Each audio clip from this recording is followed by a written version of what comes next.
In South Africa, there are few studies that have spoken to men and asked them, why do you rape? Most of our research has focused on talking to women and learning about their experience of sexual violence. But there has been one study in 2009 by the Medical Research Council where researchers did pose this question to men.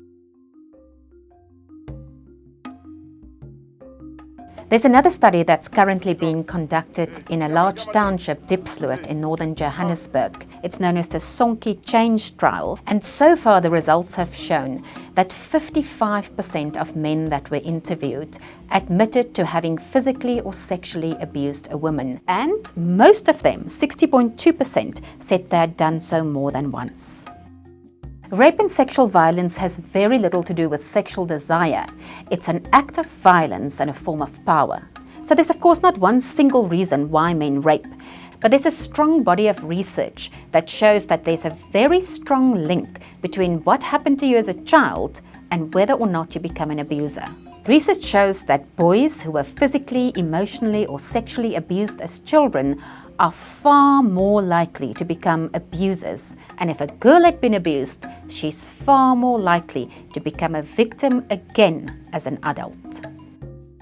In the Medical Research Council study, half of the men who said they had raped a woman were abused as children or bullied. And in the Diepsloot study, 85% of the men who were interviewed said they had been abused as children. So how many children in South Africa do get abused? Well, the first ever national study where children were interviewed about whether they had been sexually abused or not was released earlier this year in South Africa, and it showed that by the time that a child in South Africa turned 17, 1 out of 3 had been sexually abused. Something that makes a country's children far more likely to be abused is if they grow up in a fatherless society. And our Stats South Africa results show that South Africa is a perfect example of a fatherless society. Only 1 out of 3 children in South Africa grow up in a household where there are 2 parents.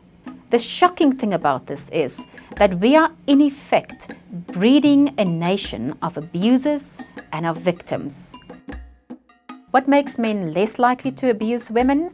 In the Diepsloot study, there were 3 things. Age, if a man was 27 years or older, he was less likely to abuse a woman.